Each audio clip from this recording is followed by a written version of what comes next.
नमस्कार। स्याही की सृष्टि में आपका स्वागत है। आज जो कहानी सुनाने जा रही हूँ उसका नाम है भूला बिसरा गुनाह।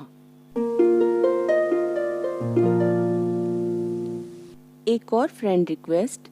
मेरी पत्नी सुहानी लैपटॉप में मेरा फेसबुक पेज चेक करते हुए बोली। उसकी सुबह चाहे 6 बजे हो या 9 बजे, रूटीन तो मेरे फ़ोन और लैपटॉप को खंगालने से ही शुरू होता है। नहीं, वो शक्की मिजाज बिल्कुल भी नहीं है, बस प्यार है ये उसका। वो तो दीवानी है मेरी, आज से नहीं, कॉलेज के ही दिनों से। हमारी शादी को 5 साल हो गए, लेकिन आज भी हमारा रिश्ता उतना ही ताज़ा है। राहुल। कौन? राहुल। देखूं? और मैं भी अपने नए फेसबुक फ्रेंड को देखने के लिए उसके बगल में ही बैठ गया। अपने फेसबुक पेज पर राहुल का प्रोफाइल देखकर मैं तो ऐसे खुश हो गया जैसे किसी खजाने का पता ढूंढ लिया हो। मेरे हाव भाव देखकर सुहानी कुछ समझ पाती, इससे पहले ही मैंने फ्रेंड रिक्वेस्ट एक्सेप्ट करके चैटिंग शुरू कर दी। हाय। हाई फाई तो तू हो ही गया होगा साले टॉपर। राहुल अपने उसी अंदाज में बेबाकी से बात कर रहा था जैसे हाई स्कूल में करता था। इधर से एक स्माइली भेजकर मैंने आगे पूछा, और बता क्या चल रहा है लाइफ में? आज अचानक कहाँ से कैसे प्रकट हो गया तू? रेनी सीजन है और मैं बरसाती मेंढक। एक इमोटिकॉन उधर से भी आया। हम सभी ने प्लान किया है स्कूल रीयूनियन के लिए, तुझे भी मेल भेजा है, बाकी बातें मिलने पर करेंगे। फिर वो ऑफलाइन चला गया, लेकिन जाने से पहले मेरे लिए छोड़ गया उस प्यारे से बचपन की यादों की पोटली। आदि, तुम्हारी चाय। सुहानी चाय का कप मेरी तरफ बढ़ाकर वहीं बैठ गई। कुछ बताओ ना अपने ग्रुप के बारे में। आज ऑफिस नहीं है तुम्हारा? मैंने मेल्स चेक करना शुरू कर दिया था। राहुल की भेजी मेल उसको पढ़कर सुनाने लगा। वाओ, स्कूल रीयूनियन, मज़ा आएगा। कब जाना है? संडे। वंडरफुल, मैं भी आऊँगी। मुझसे ज़्यादा तो वो खुश हो रही थी। ऐसी ही थी वो, मुझसे जुड़ी हर चीज़ की बड़ी साथ संभाल करती थी, रिश्तों की भी। मेल में हमारे सभी पुराने दोस्तों के फ़ोन नंबर और ईमेल आईडी दे रखे थे। मैंने सर्च करना शुरू किया। ज़्यादा मेहनत नहीं करनी पड़ी मुझे। कुछ ही सेकंडों में संकेत, पीयूष, बबली, धनंजय और अक्षय सभी मेरे कांटेक्ट लिस्ट में आ गए। मन इतना उतावला हुआ जा रहा था कि अभी सबसे बात हो जाए, लेकिन रोजी रोटी का तकाजा। बॉस का ख्याल आते ही यादों को अपने मन के कोने में सहेज कर ऑफिस के लिए तैयार होने लगा। मैंने पोर्च में जाकर गाड़ी निकाली। सुहानी ने घर लॉक करके एक चाबी अपने बैग में रख ली और दूसरी मुझे थमाते हुए बोली, आज बाहर ही खड़े रह जाते श्रीमान जी। अपनी जेबों को टटोलने का असफल अभिनय करते हुए मैंने कहा, अरे ये तो मैंने रख ली थी ना। वो हल्के से मुस्कुराई, सीट बेल्ट लगाकर फिर से मेरे फ़ोन को स्क्रॉल करने लगी। न्यू कॉन्टैक्ट्स ना, ओल्ड स्कूल फ्रेंड्स। हल्की बारिश होने लगी थी।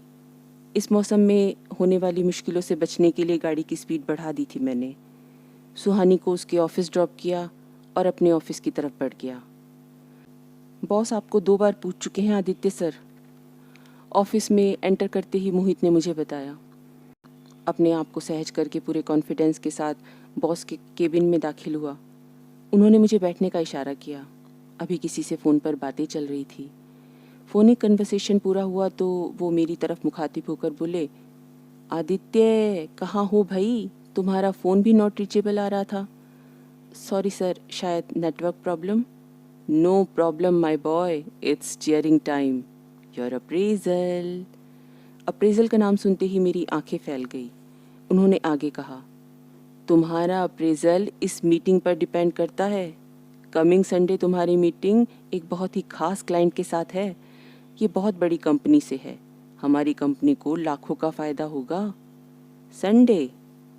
तुम छुट्टी की चिंता मत करो। मीटिंग के बाद कंपनी की तरफ से तुम्हें पूरे हफ्ते का फैमिली हॉलीडे पैकेज भी दिया जाएगा। Now focus on your work, all the best. केवल बॉस ही बोलते जा रहे थे और मेरे पास बात सुनने और मानने के अलावा कोई ऑप्शन नहीं था। ऑफिस से घर वापस लौटते समय हजारों बार मेरा मन मुझसे सवाल करता रहा, क्या मैं भी बाकी लोगों की तरह केवल पैसे और करियर को ही इम्पोर्टेंस देता हूँ? क्या मुझे कोई चाह नहीं अपने दोस्तों से मिलने की? सारा से मिलने की। एक लंबी गहरी सांस लेकर मैं अपनी प्रेजेंटेशन की तैयारी में जुट गया। डिनर के बाद सुहानी ने मुझसे पूछा, अपने बाकी दोस्तों से बात कर ली तुमने? अभी नहीं। तो कब करोगे? परसों जाना है हमें, और अभी तक ये भी नहीं पता कि कहाँ जाना है। आज काफ़ी हेक्टिक था, कल करता हूँ। मैंने अभी तक सुहानी से आज की ऑफिस वाली बात नहीं बताई थी कि मैं नहीं जा रहा रीयूनियन के लिए। हाँ, मैं भी बाकी लोगों की तरह मनी माइंडेड ही हूँ, क्योंकि मैं अपने परिवार को वो सब खुशियाँ देना चाहता हूँ जिनके लिए मुझे बहुत इंतज़ार करना पड़ा। मैं देर रात तक अपने काम में बिजी रहा। दिन भर की थकान से चूर सुहानी सो चुकी थी, लेकिन सुबह होते ही उसने अपना पसंदीदा काम संभाल लिया, मेरे फ़ोन को स्क्रॉल करने का। आदि उठो, लो बात करो। उसने अक्षय, संकेत, राहुल, धनंजय और पीयूष के साथ मेरी कॉन्फ्रेंस कॉल लगाकर फ़ोन मुझे पकड़ा दिया और खुद चाय बनाने चली गई। 2 सेकंड की देरी किए बिना उन लोगों के साथ मेरी बात शुरू हो गई। वे सब भी रीयूनियन को लेकर बहुत उत्साहित थे। संकेत, तू तो बुढ़ा हो गया। पूरे 15 साल बाद हमने उसे देखा था, पीयूष और मैंने एक साथ कहा। जरा राहुल से भी तो मिल ले। तेरी घनी जुल्फे कहाँ चली गई? पूछ मत यार, वो अपने अधगंजे सिर को सहलाते हुए बोला। अबे धनंजय, तू इतना मोटा कैसे हो गया? कॉम्प्लेन अब पीना शुरू किया क्या? इतने साल बाद अपने दोस्तों की आवाज़ें कानों में पड़ते ही बचपन मेरे अंतर्मन में फिर से हिलोरे लेने लगा। प्रार्थना चल रही थी, हमको मन की शक्ति देना। आज हम फिर से देरी से स्कूल पहुंचे थे। ये राहुल भी ना। इसकी गाड़ी में स्कूल पहुंचने के लालच में हम लोगों को फिर से देर हो गई थी। एंट्रेंस वाला गेट बंद हो चुका था। संकेत ने अपनी पैंट की जेब से 10 का नोट निकाला और गेट कीपर मोनू भैया को पकड़ा दिया। उसने हमारे लिए स्कूल के अंदर पहुंचने का पिछले गेट से इंतज़ाम कर दिया था। एग्ज़िट वाले गेट के साथ ही हमारी क्लास थी, 10th बी। ये वो क्लास थी जिसके स्टूडेंट्स सबसे ज़्यादा समय हाथ ऊपर किए खड़े दिखते थे बरामदे में, और पेरेंट्स टीचर मीटिंग में उनके माँ बाप दिखाई देते थे प्रिंसिपल के ऑफिस में। धनंजय अपने मासूम चेहरे और कमज़ोर बॉडी का पूरा फ़ायदा उठाता था। टीचर को जिस दिन होमवर्क चेक करना होता था, उसे चक्कर आ जाते। जब तक टीचर इसे अटेंशन देती, तब तक चुपके से हम अपनी नोटबुक्स चेक हो चुकी कॉपियों के बंडल में रखाते थे। अक्षय जब अमिताभ बच्चन की मूवी के टिकट लाया था, तो घर से स्कूल जाने को निकले और बैठे पाए गए सिनेमा हॉल में। गए तो पहले स्कूल ही थे, जाना ही पड़ता। राहुल के पापा अपनी गाड़ी से स्कूल तक छोड़कर जो आते थे, वहाँ से दीवार फांद कर निकले थे हम लोग। और बबली के अचार पराठे, भाई पूछो मत, पूरी क्लास चटकारे ले लेकर खाती थी। यार मैं सारा का जिक्र छेड़ने ही वाला था कि सुहानी चाय लेकर आ गई। मैंने उन सबसे विदा ली, जल्दी ही मिलने का वादा करके। पर सारा तो बातों का सिरा पकड़कर मेरे साथ ही आ गई थी, फ़ोन के इस पार। सारा का फ़ोन नंबर नहीं था राहुल की भेजी मेल में। मन बावला हुआ जा रहा था उसके बारे में जानने को। कितना निश्चल लगाव था, बिल्कुल एक दुआ जैसा।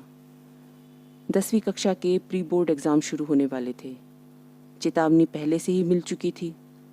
जिन बच्चों के मार्क्स प्री बोर्ड में 70% से कम आएंगे, उन्हें बोर्ड एग्ज़ाम नहीं देने दिया जाएगा। पूरी क्लास को दिन में तारे नज़र आ गए। जिनका कभी होमवर्क भी पूरा नहीं होता, उनके लिए 70% क्या 35% भी बड़ी बात थी।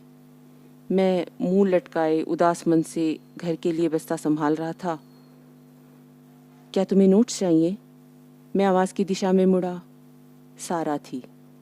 जो लड़की पूरी क्लास में बुक बग, घमंडी, नकचड़ी और टीचर्स की चमची के नाम से जानी जाती थी, वो सामने से मुझे मदद के लिए पूछ रही थी। कहीं मैं सपना तो नहीं देख रहा? अपनी कलाई पर दांतों से काट लिया। ये तो सच में सच ही था। अरे ये क्या किया तुमने? अपने आप को क्यों काटा?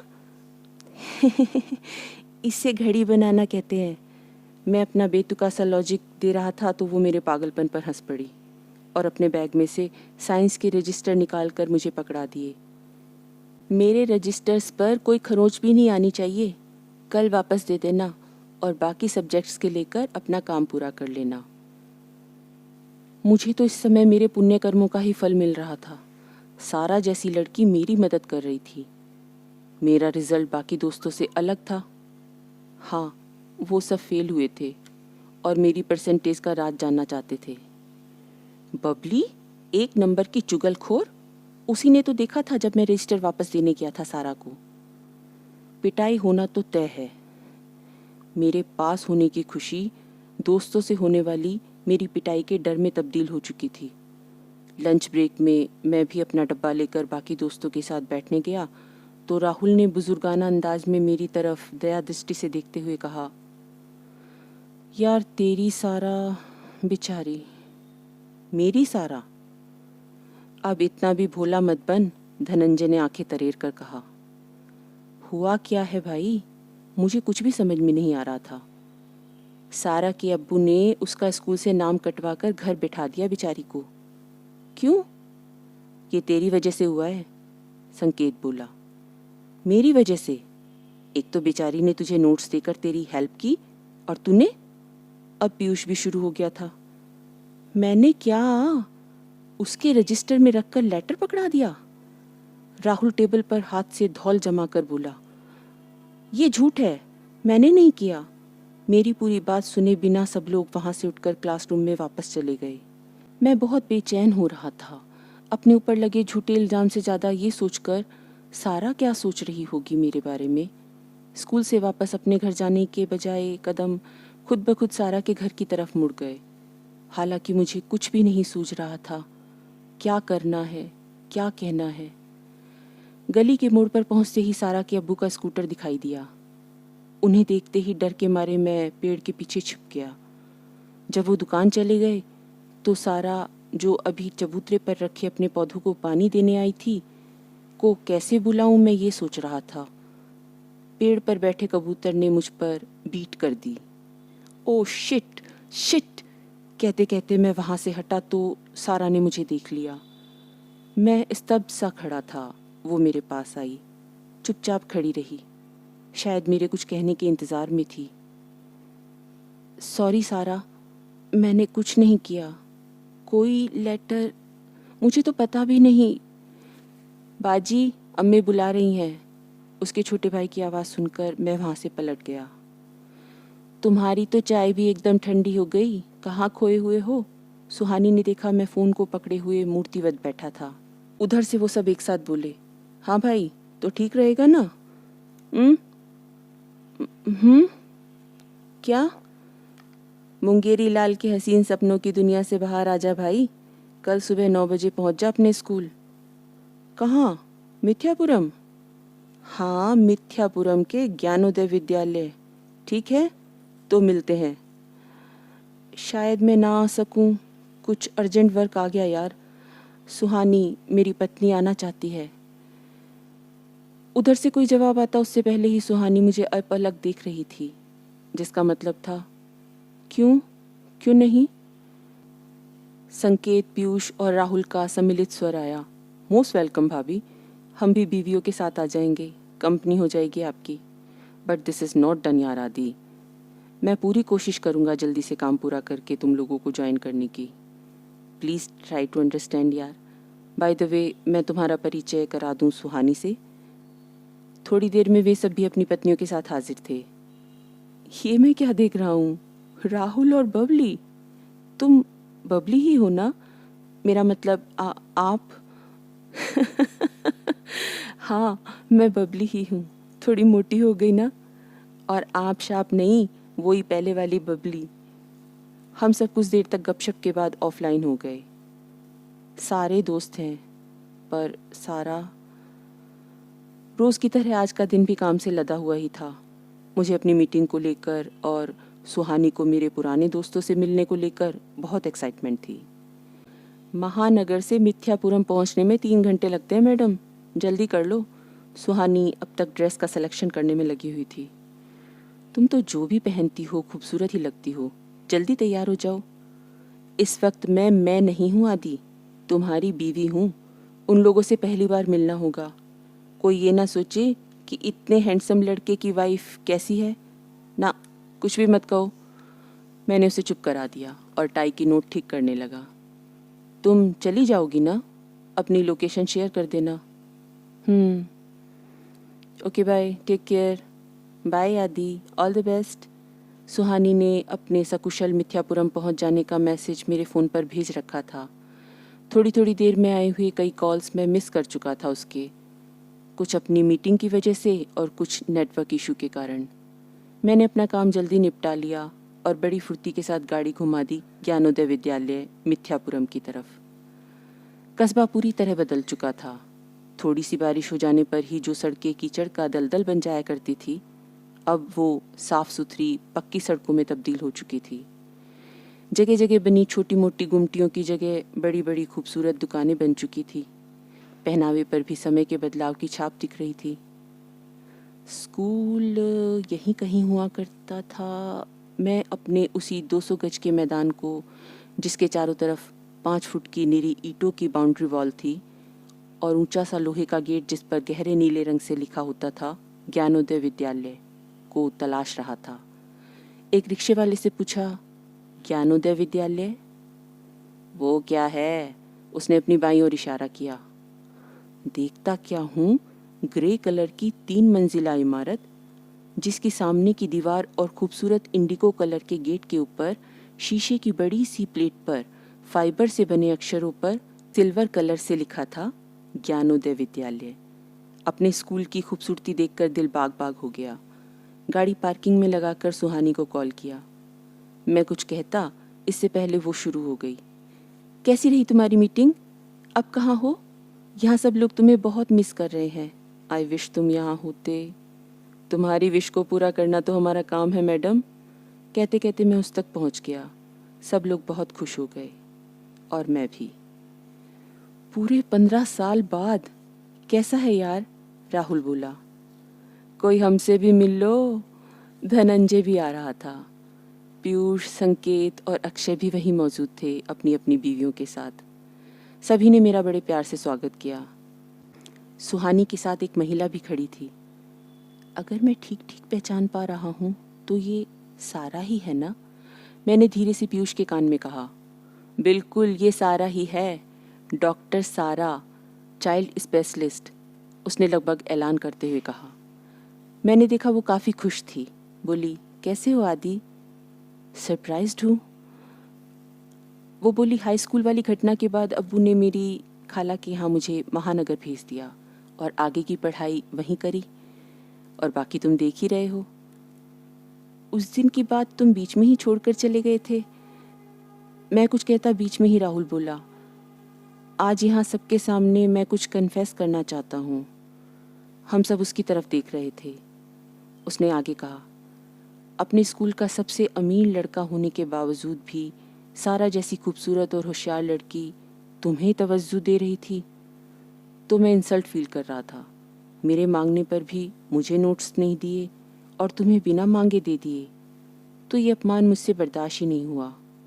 सारा के छोटे भाई को, जो हमारे साथ क्रिकेट खेलने रोज़ गली में आया करता था, कुछ पैसे और 2 बार की बैटिंग का लालच देकर उसके नोट्स में वो लेटर रखवा दिया। फिर बहुत रुआंसा होकर बोला, आज मैं तुम दोनों से माफ़ी मांगना चाहता हूँ। पूरे स्कूल के सामने तुम लोगों को शर्मिंदा होना पड़ा। रीयूनियन प्लान करने के पीछे एक बड़ा मकसद अपना गुनाह कबूल करना भी था। हम सब लोग उसे अचंभे से देखे जा रहे थे, और बबली भी। सारा ने आगे बढ़कर राहुल का कंधा थपथपा कर कहा, सब खुदा की करनी है, खुद को दोषी मत समझो राहुल। इतने सालों से आत्मा पर जमी गर्द साफ हो चुकी थी। रिश्तों में सहजता महसूस हो रही थी। मैंने आगे बढ़कर राहुल को गले से लगा लिया। मैं देख रहा था 10th B, the duffer class के स्टूडेंट अब बन चुके थे doctors, engineer, counsellor, accountant, teacher और सॉफ्टवेयर आर्किटेक्ट। तो ये थी कहानी भूला बिसरा गुनाह। कहानी आपको कैसी लगी कमेंट करके ज़रूर बताइएगा। धन्यवाद।